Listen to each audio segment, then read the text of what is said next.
Every NFL team has their iconic figures, players, coaches, general managers, owners in franchise history. They've done some great things for the teams, and even if they couldn't lead them to anything very major, sometimes they have some of the best years of their career in that place. But today we're going to create an NFL Mount Rushmore for every team. Before we do get started though, make sure you do check out my last video in the description below. Also, go ahead and subscribe to the channel if you guys are new and you're a fan of the NFL or NBA and you like the videos on this channel. It means a lot to me. I work very hard on these videos. Also, like the video. It really helps the channel out a lot, and it doesn't take that long if you guys really did enjoy. Also, comment down below what you guys want to see. That way I know what you guys want to see or not, or if you want to, just comment down your thoughts below, and maybe comment down what the Mount Rushmore for your favorite NFL team would be. And if you've done all those things, well, in the comment section you don't have to do, but I mean, it definitely helps. So share this channel with anyone who you think is a fan of the NFL or NBA or likes the videos I make. We're on the road to 100 subscribers. I'm going to be doing a question and answer when we hit 100 subscribers. With all of that being said, let's get started. Now we got the New England Patriots, and this one, it's kind of obvious. Tom Brady, John Hanna, Bill Belichick, and Rob Gronkowski, I think is going to be their Mount Rushmore for me. Pretty obvious stuff. John Hanna was one of the best Patriots of all time before their dynasty. Tom Brady, Bill Belichick, and Rob Gronkowski were three of just the biggest factors in their dynasty.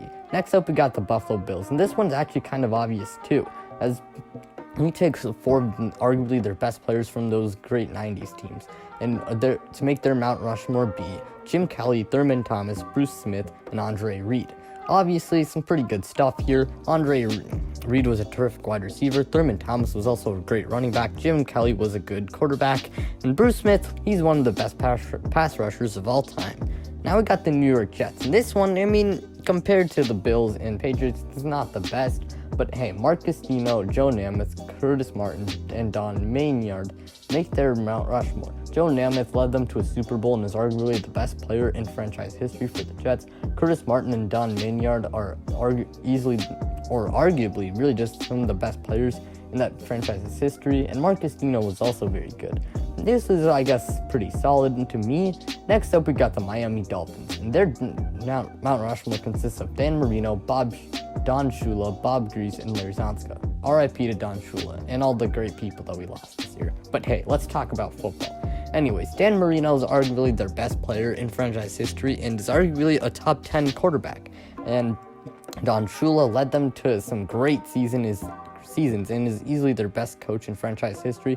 Bob Grease and Larry Zonska were part of their 20-0 team in the 70s. Really, the Miami Dolphins are actually a pretty storied franchise. We had to leave out a few guys, but hey, this is still a pretty good Mount Rushmore regardless. Now we move on to the Houston Texans, and I mean, they're a young franchise, so I mean, there isn't anything extremely exciting compared to the other ones.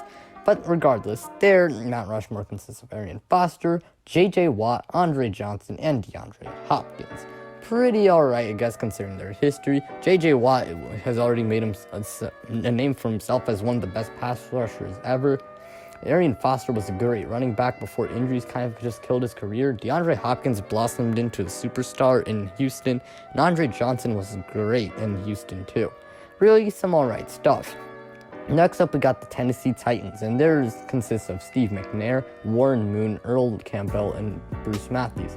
Warren Moon was arguably had his prime in Tennessee.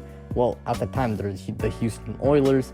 Steve McNair won an MVP and led them to a Super Bowl appearance. Earl Campbell was easily or arguably really just their best running back in NFL in their franchise's history. And Bruce Matthews, he was a great offensive lineman for the Titans. Now we move on to the Indianapolis Colts, and this one is definitely more exciting compared to the rest of the AFC South. Theirs consists of Peyton Manning, Johnny Unitas, Marvin Harrison, and Gino Marchetti. Peyton Manning and Johnny Unitas are some of the best quarterbacks in NFL history. Marvin Harrison was one of Peyton Manning's favorite wide receivers when he was on the Colts, and Gino Marchetti was very good with the Colts. Really, this is pretty good, I would say. Next up, we got the Jacksonville Jaguars. And like the Texans, they aren't a very storied franchise since, they haven't been around for too long. But hey, it's all right. Theirs consists of Tony Baselli, Mark Brunell, Jimmy Smith, and Fred Taylor. Fred Taylor was a great running back. Jimmy Smith was a really good wide receiver for the Jaguars, and Tony Baselli is arguably the best player in franchise history for the Jaguars. And Mark Brunell is easily the best quarterback in Jaguars history.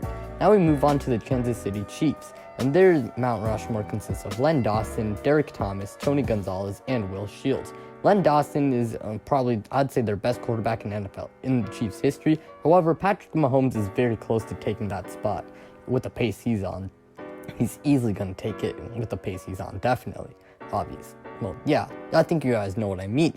Derek Thomas was a very great linebacker for the Kansas City Chiefs. Tony Gonzalez was arguably the best tight end and had his best years with the Kansas City Chiefs. And Will Shields was a very good offensive lineman for the Chiefs. We had to leave out a few guys on here, obviously, but since the Chiefs are definitely a kind of storied franchise, we had to leave out guys like Christian McCoy, but hey, this is still a pretty good one. Next up, we got the Denver Broncos, and their Mount Rushmore consists of John Elway, Shannon Sharp, Terrell Davis, and Von Miller. We had to leave out Peyton Manning, but hey, this is still pretty good. John Elway led them to 2 Super Bowls. Shannon Sharp had his best years in Denver. Terrell Davis, even though his career was cut short due to an injury, he was terrific in Denver. And Von Miller, he will always be beloved by Broncos fans and is one of the best pass rushers in NFL history.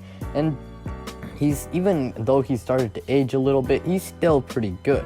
Next up, we got the Las Vegas Raiders, and theirs consists of Ken Stabler, Gene Upshaw, Marcus Allen, and Tim Brown. We had to leave out guys like Frank Bilkentroff, Ted Hendricks, and other guys, but this is still a pretty good one. Ken Stabler was a great quarterback, RIP to him, obviously. Gene Upshaw was a great offensive lineman and is competing for the title of the best Raider of all time. Marcus Allen, even though he had a short career, was very good for the Raiders, and Tim Brown was also great for the Raiders too. Really some pretty good stuff here, even though we had to leave out a few guys, sadly. Now we got the Los Angeles Chargers, and theirs consists of Lance Alworth, LaDainian Tomlinson, Junior Seau, Antonio Gates. We had to leave out Phillip Rivers and Kellen Winslow, sadly, plus Rodney Harrison. But this is still a very good Mount Rushmore, really. Lance Alworth was great for the Chargers in the early days. LaDainian Tomlinson is competing for the title of the best Charger ever, and I could see the argument for that. And Junior Seau, he's one of the best Chargers to ever play one of the best players in Chargers history. And Antonio Gates, he was also one of the best Chargers in Chargers history, and I put him over Kellen Winslow mainly because I think you could make the argument that he's better, I guess, and that he's just spent his entire career with the Chargers. Now we got the Baltimore Ravens, and their Mount Rushmore consists of Ray Lewis, Ed Reed, Jonathan Ogden, and Joe Flacco. Ray Lewis and Ed Reed were 2 of the best defensive players in NFL history. Jonathan Ogden was a great offensive lineman for them, and Joe Flacco led them to a championship. For a franchise that hasn't been around for a ton, for like too long, this is actually a pretty good one. Now we got the Pittsburgh Steelers, and theirs consists of Terry Bradshaw, Joe Green, Rod Woodson, and Mel Blount. We had to leave out a few guys on here, sadly, like Lynn Swann and Franco Harris, Jerome Bettis, James Harrison, Troy Polamalu, Hines Ward. We had to leave out a lot of guys, but hey, this is still a pretty good one. Terry Bradshaw led them to a lot of success. So did Joe Green in the 70s. Rod Woodson and Mel Blount were 2 of some of the best defensive players in NFL history. But hey, this is still a pretty good one. Now we got the Cleveland Browns, and theirs consists of Jim Brown, Otto Graham, Ozzie Newsome, and Paul Brown. Paul Brown was the owner of the Cleveland Browns for a long time. Jim Brown was arguably their best player in their franchise's history. Otto Graham was a very good quarterback, and so was Ozzie. Ozzie Newsome was a great tight end. Really some good stuff, I guess, even though the Browns have kind of sucked for a long time. But hey, I'm pretty sure that's going to change. Don't worry, Browns fans. I think you guys are cool. Anyways, now we got the Cincinnati Bengals to round out the AFC, and theirs consists of Chad Johnson, Kent Anderson, Anthony Munoz, and Boomer Esiason. This, it's pretty good the Bengals are not the most exciting NFL franchise. However, Chad Johnson was a terrific wide receiver for them. Anthony Munoz is arguably their best player in the team's history. Boomer Esiason was very good, and so is Ken Anderson for the Bengals in the 80s.